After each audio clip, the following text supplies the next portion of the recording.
All right, welcome back to the Bober and Hanley NFL podcast. We do twice a week, and as you can see, Nick's not here today. And the good news is, Nick and his wife, they had a beautiful baby boy this weekend, Reese Patrick. So he's taking some time to relax at home. And we got quite a capable fill-in here. We got Michael Severe, who, if you're in the Omaha area, Michael from back in the KTV days. We had a lot of fun on Sportsmanlike Conduct with Kevin Kugler.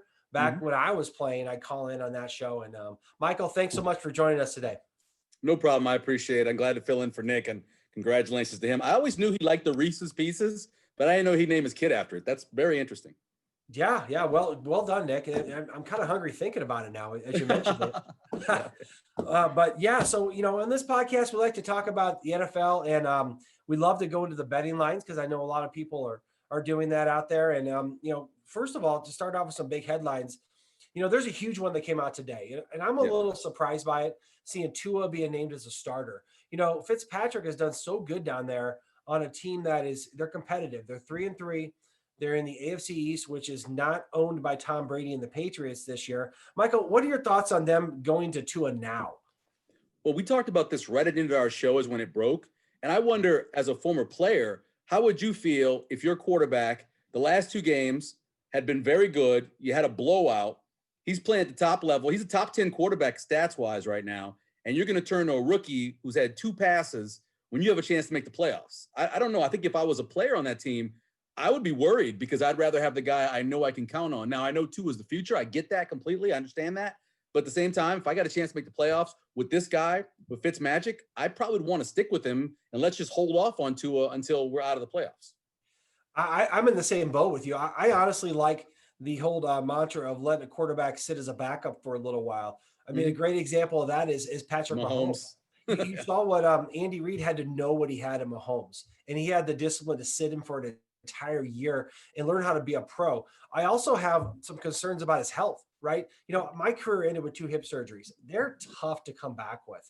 And not that you can't get back, they just take time. And I think it's a lot of risk. But to your point, I don't know. As a player, there's got to be something going on there, some unrest or something to go to this move right now. Because you're right, Fitzpatrick, he's playing awesome, and they're contending. I don't know why you put him in harm's way. Um, he is the future. He's got a lot of capability, but the step to go from a really really good college quarterback to a good NFL pro quarterback, I think it's huge. I think the mental aspect of the game is so hard to manage. I don't know why you wouldn't go with the old veteran for a while, at least till he falters. I mean that's my thoughts. I think you think the same thing, right? Yeah.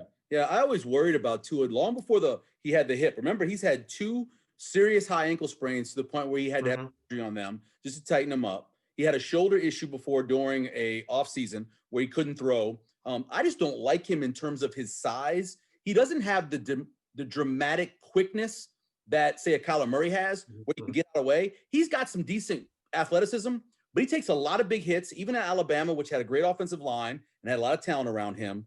I've always worried about him as a pro. He's the one guy in that class that I had the most questions about, mainly because of his health. I think he's got a big enough arm, even though he throws that looping throw. I do have a worry about a left-handed quarterback. I mean, it's a league that hasn't had a starting left-handed quarterback in a long time that it's effective. And so all of a sudden you're putting that guy in a situation, you're flipping your offense as well for him.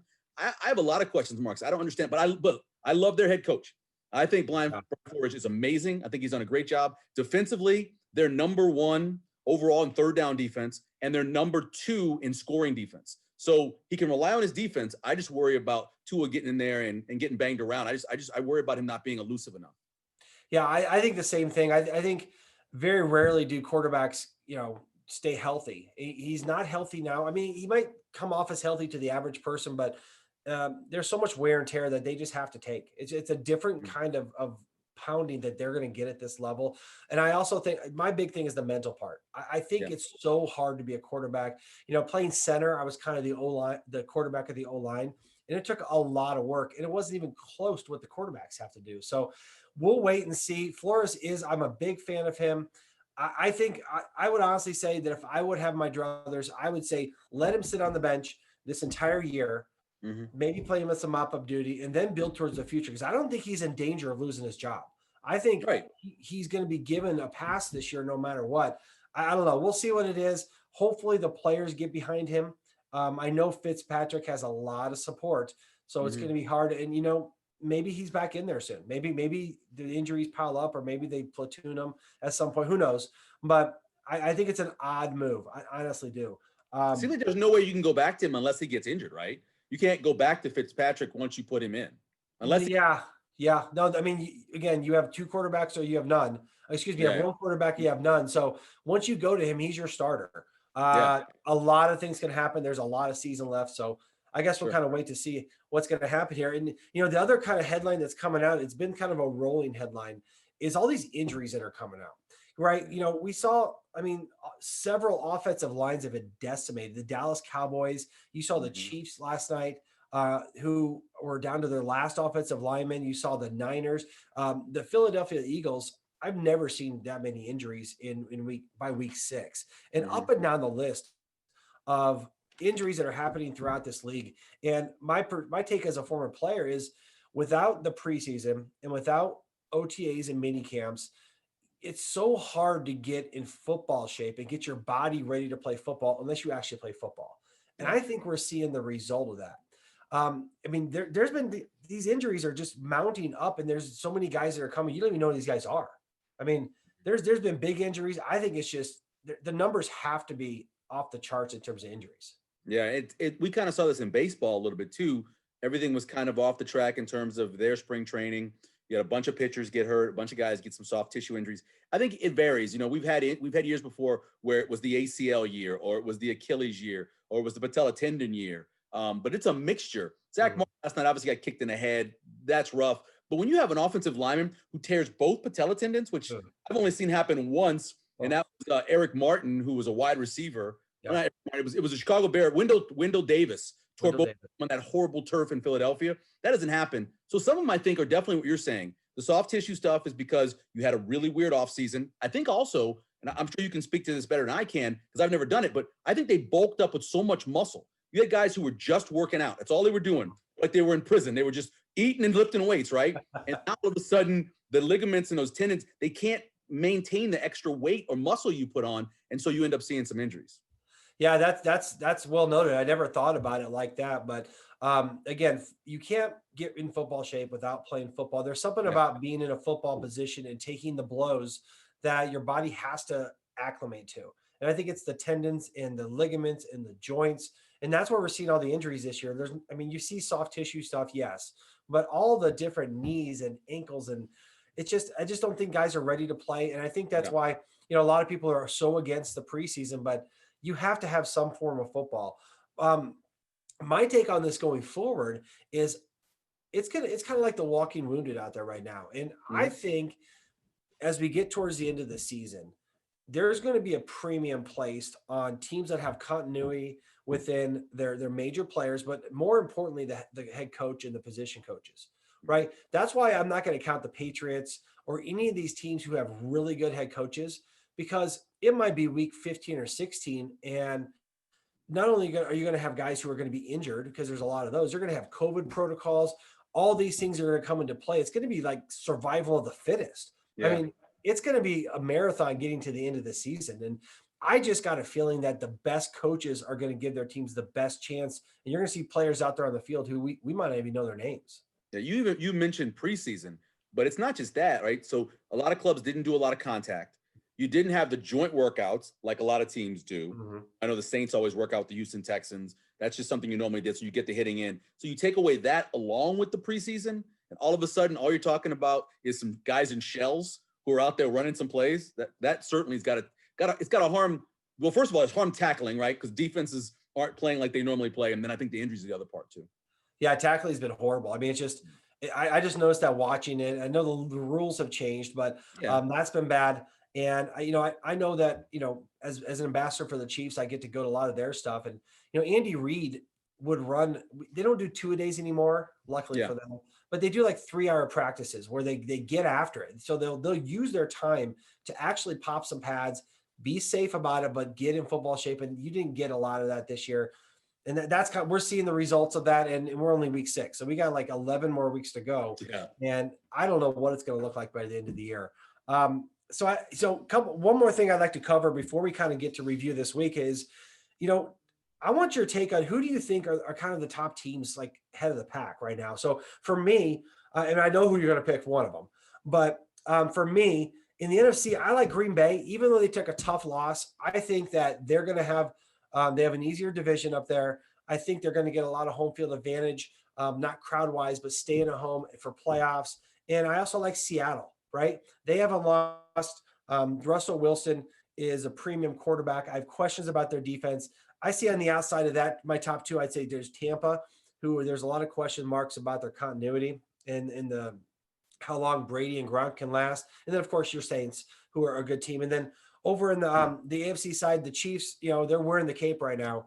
And until someone takes it off them, they're kind of the top dog around there, even though they're starting to get some injury stuff and maybe have some issues. I also think the Steelers, man, Yeah. Steelers are Roethlisberger has come back and done some things that I didn't think he was going to do with that injury.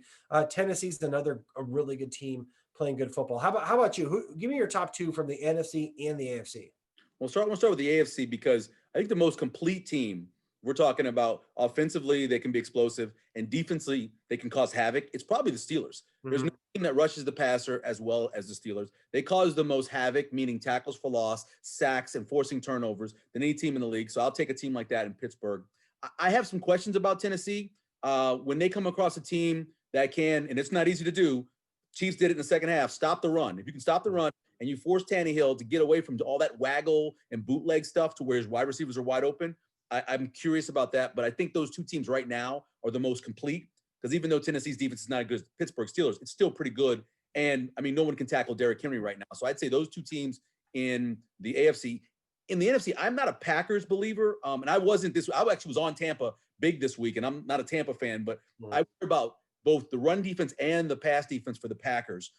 They were much like last year. They're kind of a paper tiger. I mean, they put up some big numbers, and you're looking, they're playing well, and Aaron Jones is good. But if you're not physical, and they're not at either point of attack, they're not very physical. So I worry about them. So Green Bay's not in there for me. I think Seattle for sure, even though their defense is horrible. If you give me Russ and a deficit of less than 7 or a lead, I'm going to take it. I think Russell Wilson will win the game for you. And then I think the second spot is really up in the grabs. I wouldn't put the Saints in there. I like things about Tampa, elements of them, but they worry me as well. I think right now the NFC, I think you could take probably 6 teams and all bunch them up, and the betting would be even. And I think you could say that any of them, I mean, for example, like if you're going to take somebody from the West, obviously we both said Seattle, but the Rams at home are almost unbeatable. Yeah. We know how good they are. Arizona with Kyler Murray can do all kinds of crazy things at times in a game and can really scare you. And then I think it's funny because the Bears, no one believes in them. I bet them this week. I was very excited they took care of business. But the Bears can win games because their defense, again, will cause havoc, get after your quarterback. They've been running the ball much better. And Nick Foles won a Super Bowl. So you got that on your side. I think the NFC is up for grabs for me. Yeah, and just a quick thing about your Saints, because they didn't have a game this week, so we're not going to hit on them. The Saints, I mean, they're right there. I don't have as many concerns about Breeze as some people do. I do think there's some tread on the tires that's been worn off. The biggest concern I have against the Saints is their defense, right? I don't think that they've done a great job of stopping, and Breeze can bring them back, but he's not nearly as dynamic as he's been in the past. So, but they have Sean Payton, who I played with for 3 years, who can get creative, and they could get hot down the stretch. A lot of it's wide open. We're talking about this now. 6 to 8 weeks from now, we can be talking about totally different teams in there. That's the beauty of the NFL. The good thing about the Saints is they've gotten healthy on the defensive line. So that's going to help the secondary. They certainly can get to the passer. Cam Jordan is one of the best in the business. And now he's got guys opposite of him that are playing really well too. So that's good. The cornerbacks are going to be an issue. They have been forever. Their linebackers, if they can stay healthy, I think can do pretty well. You take Michael Thomas out of any offense, it's not going to play as well. I don't have a problem. Listen, they talk about Drew Brees throwing the ball close to the line of scrimmage. Everybody does. Yeah. I watch Patrick Mahomes. How many yards does he get off of the punch pass where he just tips it forward and somebody's going across in motion? Yeah. Everybody does it. How many people throw screens? How many throw 5-yard crossing routes? Everybody does that. I have no problem with Drew Brees' arm strength. It's the same as it's always been. They haven't forced the ball down the field since they had Devery Henderson on the team. It's been a long time. So I think they're good enough. I just don't think they're good enough once you get in the playoffs to be able to win a game, especially away from the dome, because there haven't been they have many fans. That's tough. You take them out of the dome and they got to go on the road and win a playoff game. I don't think they can do it. I agree. I mean, it's kind of like the Colts used to be back in the day with Peyton Manning. going outside that dome is good. I do like Sanders as a weapon for them. He's come on for them. So they're definitely a team to watch. So now let's get into these games here. And, we love to have fun and cover the betting lines and whatnot. The biggest week from biggest game in the early match, there was 9 games early, and I watched the red zone if I'm home. And I was this week, and there was 9 games. So it's like choo, choo, choo, like a squirrel, right? Yeah. But I thought Cleveland was going to show up a lot better than they did. I guess Cleveland's just the pretender they've always been, honestly. Yeah. Part of it is the fact that Mayfield might be the weakest link on this team. Honestly, they're a great team. Mayfield, I think, is average or below. But Pittsburgh, holy cow. I mean, we know what their defense can do, but where do they find these receivers? I mean, they just keep on pumping out receivers. And Roethlisberger, he didn't do much. Both of these quarterbacks, he had 119 yards passing. But they just controlled this narrative of the game by winning with their bigs. Yeah, that was my lock of the week, the Pittsburgh over the Cleveland Browns, because of this reason. I'm kind of an analytics guy a little bit. So PFF, they rank quarterbacks based off of pressure, right? Who handles the pressure the best? Out of 34 quarterbacks they rated, number 33 on the list was Baker Mayfield. Baker Mayfield is as bad against pressure as any quarterback in the league. The number one, as I said, pressure defense is the Pittsburgh Steelers. I was one of those bets where if you do alternative lines, if it's 3, you can make it like 10. Yeah, and you teaser. Higher. That's what I did with this. I didn't thought that game would be close at all. It went just like I thought it would. Once you start putting pressure on Baker, you make him roll left or right. He's going to throw picks. Mika Fitzpatrick on that robber coverage.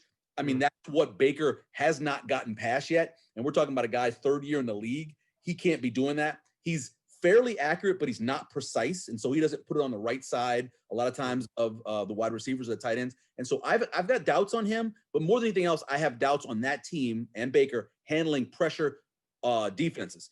Jared Goff's the exact same way. There's a number of quarterbacks that if you can put somebody in their face, they're going to struggle. And there's other ones where you put somebody in their face and they kill you, right? Yeah. Sometimes, a guy like Aaron Rodgers will be that way. And so I had no confidence in Cleveland going into this week. And I kind of wrote a hot hand. I probably shouldn't have, but I also think that Cleveland, for everything they have, they got to start looking at different options besides Mayfield. He's got his 5th-year option they can pick up. I don't think they will. I think that they are stacked. I mean, really, with the exception of Mayfield, they have a really, really good team. And of course, Pittsburgh is out there. They end up covering. Pittsburgh covered by a lot, but it was still, the under still came in. More unders this week than we've seen in a while. So another game, we won't spend a lot of time on this. Detroit, Jacksonville. I mean, both these teams aren't very good. It's amazing that Detroit found a team that was way worse than them. Stafford didn't do a lot. I did like to see DeAndre Swift have a good game, come back, but Jacksonville's, I think they are who we thought they were, right? They're this year's Miami Dolphins, who are just kind of in the tank, and I don't know what to expect out of them. Their only salvation is that the Jets are way worse somehow. But so in that game, Detroit covered huge. Not even worth kind of going into too much, unless you have any insight. No, I was going to say, it's funny that they bring in DeAndre Swift with that draft capital. They knew they already had a running back in the stable, and they brought in Adrian Peterson. I thought that was weird for Detroit to have kind of a 3-headed monster. And I'm glad they finally got away from running Adrian Peterson in the red zone and gave DeAndre Swift some carries. Yeah, he's a dynamic player. I feel bad for that drop he had against the Bears, but he's going to be a dynamic player. It's just it probably won't be for Matt Patricia, obviously. Another game that was, a team that's not that good, but Cincinnati was up 21-0 against the Colts, and the Colts come back, and of course Cincinnati covered this line. It was 7.5. But I was surprised. I was surprised at Cincinnati just folding like that. Even with Rivers didn't do a lot, but he had a good game. Finally had a good game for them. And then Burrow, man, I don't know if the guy's going to make it through the season. You talk about a case for not putting a quarterback in early. He's while he is going to be very good, they're going to have to invest in some O-linemen out there. Yeah, he's a little bit different than other ones because he's 3 years older, I believe. Yeah. Because he's an older guy, obviously, with the transfers and everything. So maybe you want to get him going earlier. That game changed when Joe Mixon went out. That made all the difference in the world. All of a sudden, the relief valve that he has, because Burrow doesn't throw the ball past 10 yards either. They have a lot of quick stuff because they can't block up front. And when Mixon went out, that was one of the guys he'd get the ball to. That changed. Phillip Rivers actually played really well down the stretch, better than he's played all year long, in my opinion. That was one I missed. I had the Colts covering at 7, and it ended up going down. I still thought they were going to come back in the second half. That didn't end up covering, but that was a heck of a rally for Phillip Rivers, who had a horrible game the week before. And I think that helps their cause because honestly, Indianapolis has one of the best defenses in the league. Yep. They are tough over there. And if they can get Rivers going, and I think it's just kind of a fit. You watch the way he throws the ball. I think guys just have to learn how to catch his passes because he throws it so weird. And I think they just got to learn that. If they can come up with that, I think got Gordon running the ball, who's a good player. I think they're a sneaky wild card type team in the AFC. The Colts need to get the ball to Jonathan Taylor more. Yeah. They do what last night Andy Reid finally did and got the ball to Clyde Edwards-Helaire. They need to get the ball to Jonathan Taylor and just pound him. Because in the second half of a game, a guy that size, you know what he can do. And they haven't done that yet. They haven't actually forced the ball to him, I don't think. Yeah, I think I said Wilson. I meant Taylor over there. That's right. Having a great rookie season. Now, my Giants came up with the win. I got my Giants stuff back there. I see that. It was not pretty. But they almost gave it up, honestly. I mean, they went for 2 at the end of the game. Washington does it, and they don't get it to win. So, I'm on the Giants bandwagon next year and the year after because I think that Judge is a good coach. I like Daniel Jones. He definitely needs to protect the ball better, but he also has no running game. In fact, in this game, he was the leading rusher for them. Interesting fact, I saw a thing on here, and I can just read it. It says that Jones got up to like over 20 miles an hour. Yeah, so he did. Got 3 of the fastest 7 quarterback speeds this year. The other 4 are Jackson over there in Baltimore. Yeah. So he's got some wheels, and if he just gets a rushing game to support him, and maybe another receiver that's like a possession receiver or someone who's solid. The Giants defense is playing well. I like the Giants going forward, not this year, but I think they're kind of paying the price to win in the future. And then I don't know much about Washington. They up front, they were tough, but they got some injuries, and they're dealing with a lot out there. Although Washington did cover this game by a half a point. So yeah, I my problem, and I had a 2.5. My thing was Daniel Jones has not been accurate. He wasn't accurate in college, and I worry about guys getting more accurate. I know Josh Allen started the season, but I think you're seeing him come back to the pack now. Eli Manning's a great example. A guy who wasn't accurate necessarily in high school at Newman, wasn't the most accurate guy at Ole Miss, and had his moments in the pros, but most times he wasn't overly accurate. I don't know if Daniel Jones can ever get to the point where he's accurate enough in this league. Now, athletically, great, wonderful. Barkley, when he gets healthy, great. I like some of their young wide receiver core. I just worry about his overall accuracy down the road. Yeah, and that's going to affect him. It really affects him in my mind on third down and in the red zone. Those are areas where your accuracy is at a premium, and they're not doing very well like that. They end up kicking a lot of field goals. And that's the division I see of really good quarterbacks and average quarterbacks is they kick field goals down there too. Speaking of kicking field goals, we got Chicago come out and beat Carolina, and Carolina and Teddy Bridgewater kind of got over that hump of red zone touchdowns, and then they kind of go back to kicking field goals. That was enough to let Chicago back in this game. Now, Chicago's defense is for real. Foles has won a Super Bowl, but they don't ask him to do very much. They've got a blueprint for winning, but I think I was disappointed more in Carolina than I was impressed in Chicago. I think Bridgewater had come along farther than that. I thought they would do better in the red zone, but the Bears 5-1. I don't quite kind of believe it, but you can't argue 5-1. I got a lot of Bears friends, and I was kind of talking trash to them, but they keep on winning. Yeah, it reminds me of the Packers last year. The Packers had, when you look at the analytics, you have expected win percentage, and then they have something that's kind of a luck win percentage, and that's what they are. When you only win games by 7 points or less, you win multiple loads, you win the turnover battle, which they did again, which they're doing again this year. It kind of gives you the illusion a team is good. We know they're not good. We know they're not great. Excuse me. They're good. They beat a team who they should have beaten. I think that Carolina, outside of DJ Moore, who dropped 2 passes in that game, big pass and fumbled. Outside of that, I don't know who they are dynamically without McCaffrey. And I like Mike Davis. He's a nice running back, but he obviously isn't McCaffrey. If McCaffrey's healthy in that game, they probably win it. I just don't think they're as good as the Bears are without having him. I agree with you there. And another game that is kind of weird because a lot of points were scored, but these teams haven't won much is, Atlanta goes out and beats Minnesota. And how Minnesota has fallen so far off of what they were Yeah. last year. But they lost a lot of guys. I mean, their Mhm. defense has been decimated, injuries and free agency. And Cousins is another one of those guys that he just can't pull the trigger. I mean, he's got Justin Jefferson out there, and there's Yeah. times when you just got to throw it to him, but he can't do it. Dalvin Cook didn't play this game, so Atlanta comes out, gets a bounce back after their coach is fired, Yep. gets a win. It happens almost every time. Stayed away from that because I feared that, but they end up covering by 20 points. I mean, Yeah. Atlanta came out and finally had a game. They finally didn't lose. Yeah. That's two in a row where you've had a coach get fired and the team's won the next week. So you expect the bounce back. Also with Minnesota, it's an interesting team because what was the strength last year? The pressure, right? Up front. They got to the quarterback. They were great tackling the ball behind the line of scrimmage and losing some of the guys. Ngakwe's nice to pick up. That's nice to have him out there. But Barr hasn't, been injured. Other guys have been injured. They're just too banged up in that front seven, I think. And then in the back of that, if you would have been last year's secondary, it'd been one thing. But now you got like 21, 22, and 23-year-olds back there who haven't played. And so that makes it difficult on them. But I kind of would anytime a coach gets fired, I'm going to bet it blindly. And even if it's the Jets, if they fire Gase, I'll still bet the line blindly because they fired him. I hear you. Although I think that's why the Jets haven't fired him. They want that. Exactly. Okay. My pick of the week was Tennessee, right? Ooh, I'm big on Tennessee right now. Tennessee is who we thought they were. They're exactly who they were last year. Very good team. I think a team like the Chiefs can beat them. I think a team that's more dynamic can beat them, especially if they find a way to stop the run, to your point.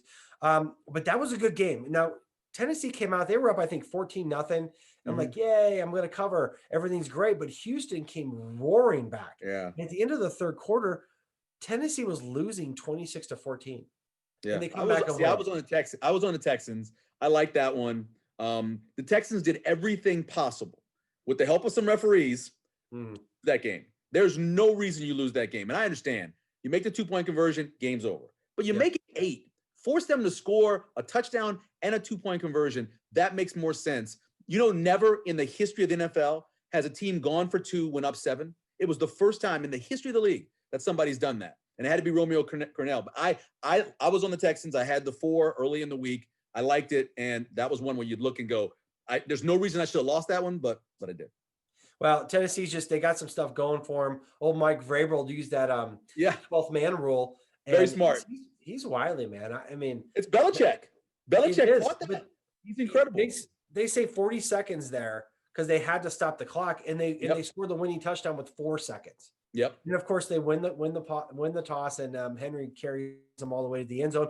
Tennessee is moving.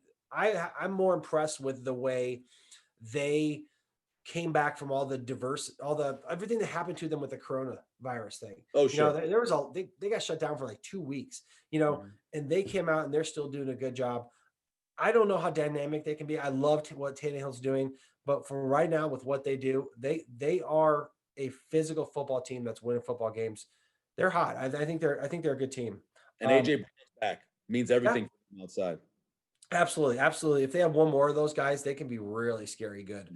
But I don't know how much you can have over there when you got Henry and Tannehill, and you can only have so many dudes. Jonnu Smith, their tight end's very good as well. Yeah. Yep. He's shown up recently. A game that it was kind of weird. Baltimore wins the game against Philadelphia, absolutely dominating them. Kind of took a snooze there in the fourth quarter. And I'm lucky because my fantasy team, I got Lamar Jackson as my quarterback. So thank that they made him work a little bit to run the ball and score a touchdown. But the Eagles, I'm impressed with at least Carson Wentz's grit. He's not playing that great, but he also is literally out there with like replacement players. They have like 21 guys on injured reserve, and Baltimore continues to just kind of be better. But I mean, to allow them back in it, they were a 2-point conversion away from going to overtime. Yeah, Baltimore's strange. So they beat bad teams. They kill bad teams.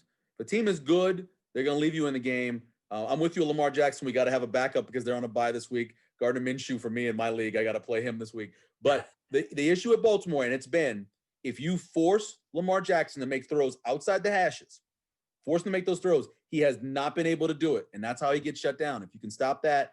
Now, Miles Sanders is down now for the Eagles. I don't know where they're going. But that was Damon, the guy I'm on the show with him more. That was his lock of the week. And I thought for the whole time that he was wrong, but in the end, it worked out for him.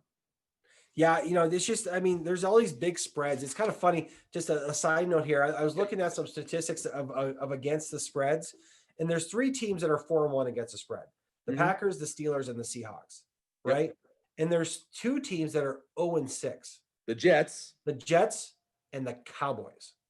Yeah. Cowboys are 0-6 against the spread. So Yeah. I don't know. I mean, I'm a statistics analytical guy too, but you look at the downhill slide, and everyone kind of got on Dallas back when they won a game. But that says a lot, I think. And teams can't handicap them enough. The Jets can't be handicapped high enough to cover a spread. Well, so we got Denver, New England. This was a game that was a little odd to me. I think that what really showed up is the fact that they had a lot of time off. They weren't able to practice. Belichick's got to be just going crazy with all the mistakes out there. Cam Newton, I mean, he's got to be going nuts. I'm surprised he doesn't rip his hair out with the mistakes that are being made, because he just doesn't put up with them. This is a game that had so many. I mean, there's like 4, 6. I mean, there's like 8 field goals in this game. It was crazy. And Denver comes out and beats New England. What are your thoughts about New England? I mean, I have no idea how to think of this team. I thought they were better. Yeah. What are your thoughts? We'll start with Denver. Denver was my sleeper this year because before all the injuries, I mean, they have a defense that even without having Von Miller has got talent on all 3 levels. So you like that. They're going to cause you problems. And on offense, I thought if Drew Lock was healthy and they were healthy at wide receiver, Cortland Sutton, and having double running backs, I thought that they had a chance to contend right behind Kansas City in the West. The problem with New England is, and you mentioned this, is that Cam Newton has to be very structured. And I know the way he plays, it doesn't look structured, but he has to be on a schedule. And to fall off that schedule for 12 days or whatever, that's not good for a guy like Cam Newton, in my opinion. And that's why he looked the way he did. And with all that said, they had the ball driving with a chance to win the game and didn't make the play. He made a poor throw under pressure like he tends to do. I don't think it says a lot about New England. They're sitting there at 2-3. I think they'll be fine. I think they'll get going with Cam getting back. They're also kind of getting healthy. They have some guys who have been banged up and were out. I think New England will be fine. And I thought Denver could be a 9-7 team, but looking at them with the way Drew Lock was horrible in that game. He might have had the worst performance as a quarterback and a winning performance that I've ever seen. It was horrible. But, sometimes you have those weird games in the NFL like that. And his 2 interceptions were absolutely horrible. And the Patriots were playing without their starting guard and center with Mason and Friends out. They had 6 or 8 guys out with just the COVID protocol. So they will get better. And of course, Belichick was going to be there. Another game that we can kind of gloss over because it's the Jets and Miami. Miami was out in blanks of 24-0. First shutout. Yeah, it's amazing. Of course, they win 24-0, and then they go to bench their quarterback. But there's not a ton to go on here except for how bad the Jets are. I mean, Flacco looks like a statue out there. He took a 21-yard sack, which is horrible. And I like Joe Flacco as a guy, but I don't know how big can these spreads get against the Jets? I mean, you really can't. So the thing with the Jets, and this is Adam Gase, going all the way back to when he's at Miami. Adam Gase in a game where he is an underdog by 8.5 or under. So that's a big number. Yeah. One of that game, he was 4-16 against the spread. Now he's 4-17 against the spread. So betting that guy, as long as the number's on an 8.5, has been pretty much a lock. The best stat from that game is that Brian Flores in college tackled Frank Gore. That shows you they have a running back who got tackled by the other team's head coach, showing how old he is. Oh, that's great. That's great. Yeah. So the Jets are what they are, and Miami, we'll see what Tua can do. There's another game that surprised a lot of people, especially with the severity of the point differential, was Green Bay just laying an absolute egg against Tampa. And I'm high on Tampa. I don't like them in the long run because I think they're old. I mean, Tom Brady and I had the same rookie year, and I've been retired for 12 years. Okay. Right.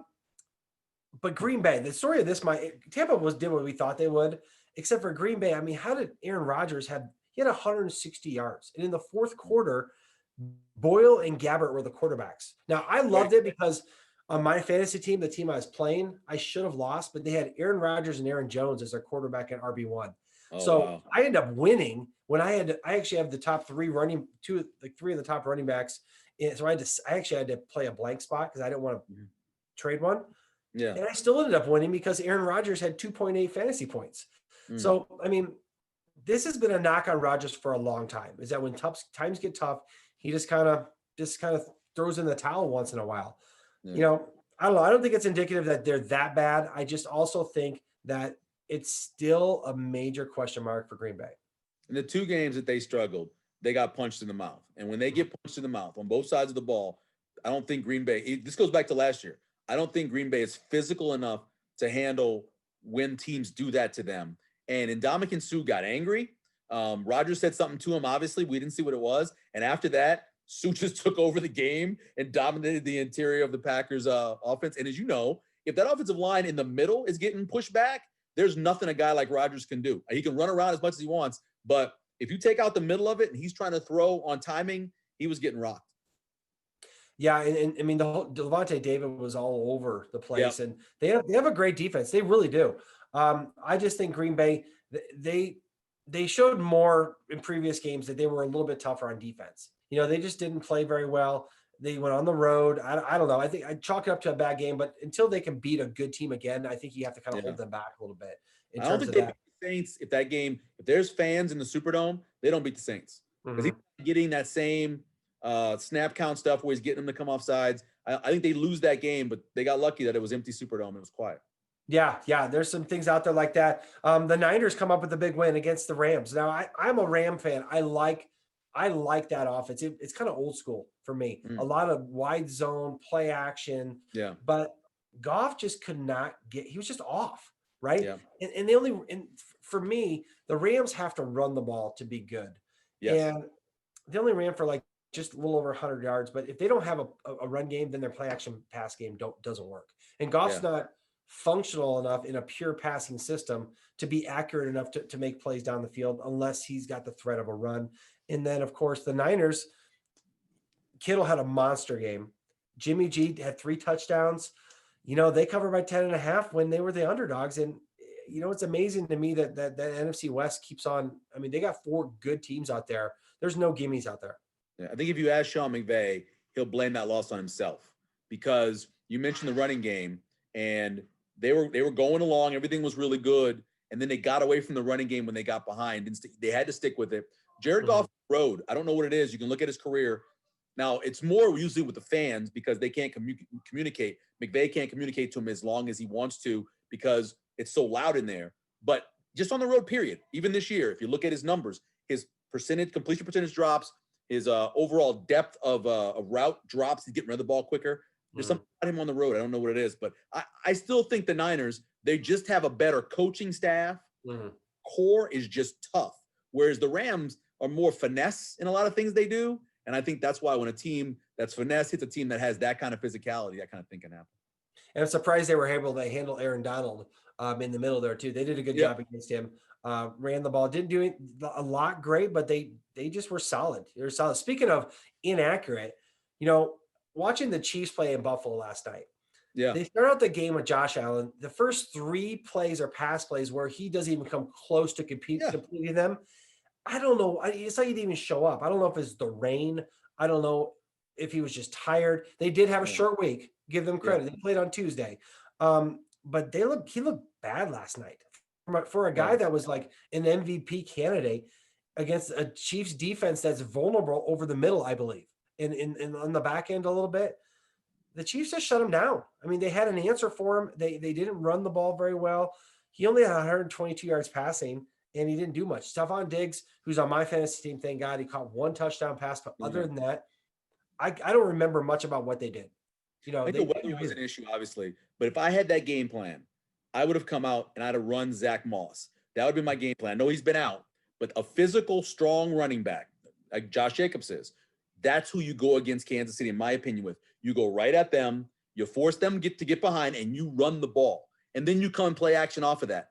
Those 3 passes you mentioned early on shouldn't have been 3 passes. It should have been runs. And on the 4th pass, remember, he hit the wide receiver in the face mask, and the guy flipped and dropped it, right? Stephon Diggs dropped a touchdown pass down the field probably because of the weather. Kansas City was the better team, but I didn't think the game plan was very good for the Bills. I just didn't think they came out with what you have to do if you have a chance to beat the Chiefs. And the Chiefs finally ran the damn ball. They look like the Philadelphia Eagles under Andy Reid back when they used to have Deuce Staley going and Brian Westbrook. It looked great.